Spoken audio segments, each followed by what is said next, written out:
Ayan, so isa pong mapagpalang hapon mga ka-farm. So muli, welcome to my channel at welcome po to Ka-Farm TV demo area. At the same time, ito po yung amin pong rehabilitation na project ni Kuya Terso. Shoutout Kuya Terso Bautista.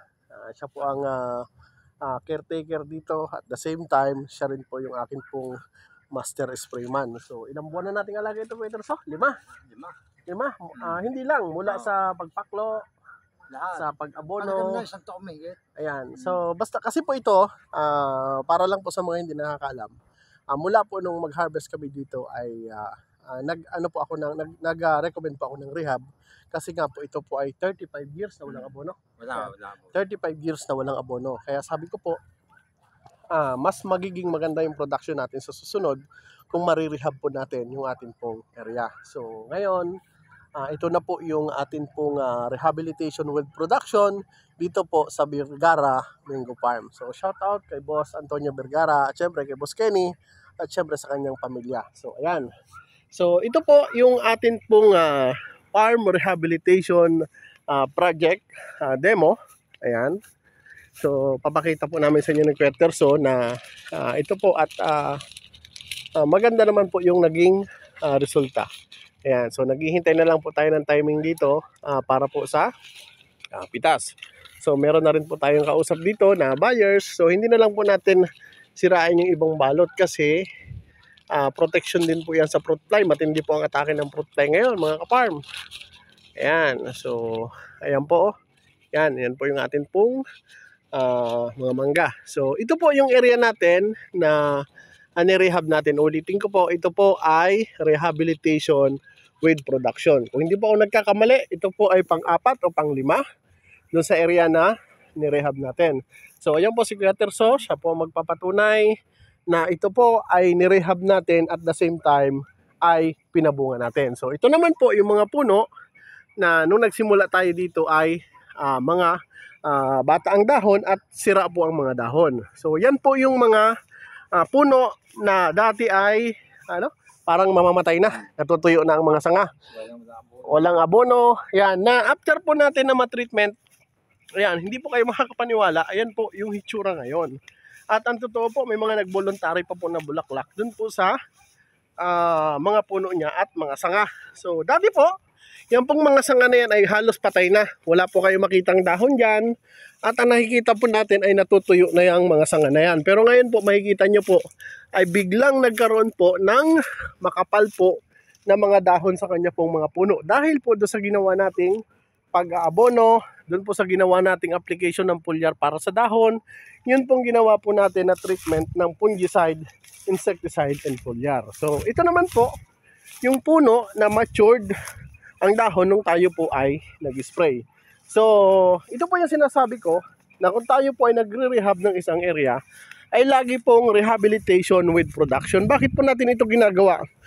Kung gagastos po tayo para i-rehab at iayos ang ating mga farm, napakahalaga po na meron pong return of investment.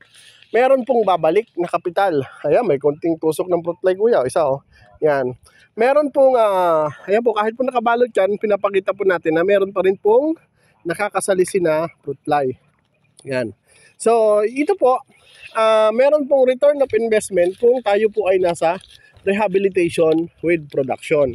So, yung iba kasi tinatanong nila, bakit nagre-rehab pero pinapabunga? Kasi nga po, kapag tayo po ay nag-rehab ng area, minsan, hindi po pare-parehas ang maturity ng dahon. Minsan, may time po na nagre-rehab tayo, pero yun pong mga dahon naman ay hindi matured at meron naman pong nagre-rehab tayo ay ang dahon po ay mga mature. Ayan.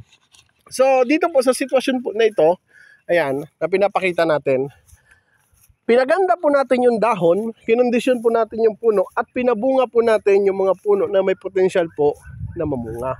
Ayan. So, ito po yung ebidensya natin.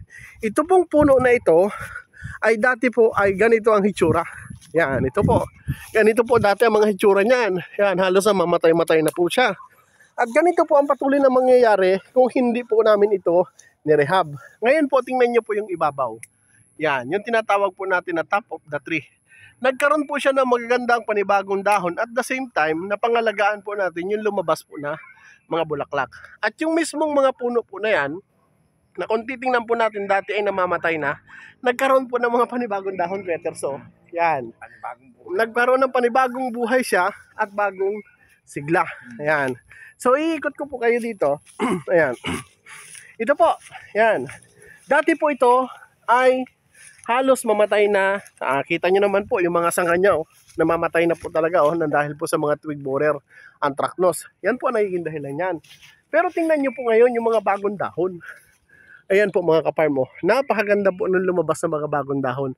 At ito po yung ihahanda natin pang October. Yan. Remind ko po kayo yan po yung hinahanda natin pang October. Na ang harvest naman po nito ay early of March. Ayan po. Yan. Tingnan nyo po yung kaibahan nun pong nire-rehab with production. Yung bandang itaas naman po niyan, kung mapapansin nyo po, meron pong mga lumabas sa bulaklak. At yun naman po yung atin pong pinangalagaan. Ayan. So tingnan nyo po. Yan. Yan. So, tayo po ay merong production habang nagre-rehab tayo. Yan po yung tinatawag natin na rehabilitation with production mga ka-farm. Ayan. So, yung supsupin doon, una na pong binitas dahil mas mabilis po kasi yan nagmamature yung atin pong tinatawag po na supsupin. So, ito po yung mga bunga natin. Ayan po mga ka-farm mo. Ayan. Yan po yung atin pong mga bunga. So, dahil nga po, tayo ay nandito na at tayo po ay malapit nang matapos at tayo ay nasa pre-harvest nasa pre-harvest status na. Ayan. Pinapakita ko na po sa inyo na ito na po at nagbunga po yung atin pong ginawang rehabilitation with production mga farm. So yun. So mula po dito sa atin pong area, dito po sa Dasmariñas, Cavite, pinapakita ko po sa inyo na yung ating pong area of rehabilitation again. Area of rehabilitation na katulad po ng ibang area na nirehab natin, habang nire-rehab po natin yung puno, ay meron po tayong ginagawang production. Kasi po, kung magre-rehab po tayo at wala po tayong ginagawang production, wala pong babalik or wala pong babalik doon sa atin pong mga costing. May mga posibilidad pa nga po at may mga chance na minsan kahit nagre-rehab lang tayo ay kumikita pa rin. So lagi ko po kasing sinasabi na napakahalaga po na ang mga puno natin ay nagkakaroon tayo ng treatment, lalo na po yung pag-aabono. Napakahalaga din po ng pagpapaklo at syempre napakahalaga po na proteksyon na natin laban sa mga fungus at insekto. Syempre kung kaya po nating mag-pruning, mag-pruning po tayo. Ayan. So ito nga po at tayo po ay nalalapit na ang harvest time. Kaya sinamantala ko po yung pagkakataon para mai-vlog ito at maipakita sa inyo. Ito po yung kabuuan na resulta. Kasi pag pinitas na po ito, wala na po ako ipapakita sa inyo na resulta. Ayan. So ito na po naman. Ito po yung malapit dito sa gate. Ayan. So kung titingnan nyo po, akala nyo po walang bunga. Yan nakatago po ang mga bunga niyan. Kasi nga po, lagi pong umuulan, kaya pumapasok na po sa ilalim yun pong mga bunga. Ito po noon, ang makikita nyo lang po dito noon ay yung mga sanga na natutuyo at wala po kayo nakikita na malulusog na dahon. Ngayon, sabi ko, lahat po ng lumabas na panibagong dahon ay alagaan natin.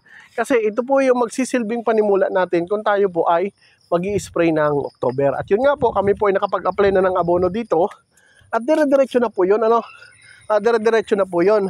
At kami po ay possible magsundot ng konting paklo dito kung hinihingi ng pagkakataon. Subalit, tatansyahin pa rin po namin yung sitwasyon at yung panahon. So after harvest po nito, i-document ko rin po ulit sa inyo yung amin pong magiging next production ng October. October po kami magsisimula dito. At ito po ay akin pong patuloy na ibinabahagi ang mga nagiging resulta. Dahil sabi ko nga po, hindi lang po tayo laging for production. Nagre-rehab po tayo ng mga farm na napabayaan ng matagal na panahon. Kasi nga po, kung pinapabunga po natin ang puno, dapat alagaan din po natin ang puno para mas maging malusog at magkaroon po ng mga panibagong bunga at kalidad na resulta ng pag-harvest sa atin pong mga area. So muli, mula po dito sa isang area of rehabilitation natin at Vergara Mingo Farm with Kuya Terzo Bautista. At syempre, sa akin pong mga nakasama ng mga Solid Ka Farm.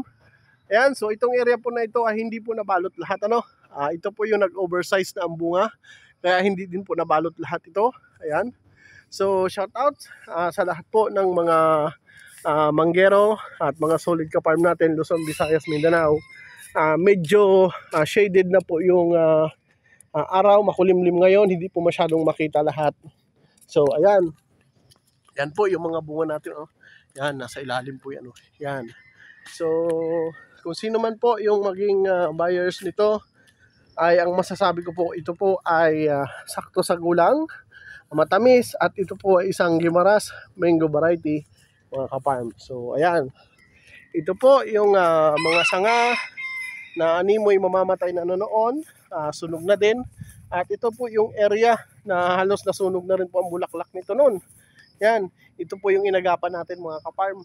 So kaya salamat po tayo doon sa mga ginamit natin ng mga insecticide, fungicide, and foliar. Siyempre, kahit po sila ay available sa merkado, tinuturing pa rin po natin na blessings na meron pong mahuhusay at magagaling ng mga chemicals ang available at nabibili sa atin pong merkado. So muli, God bless, happy farming.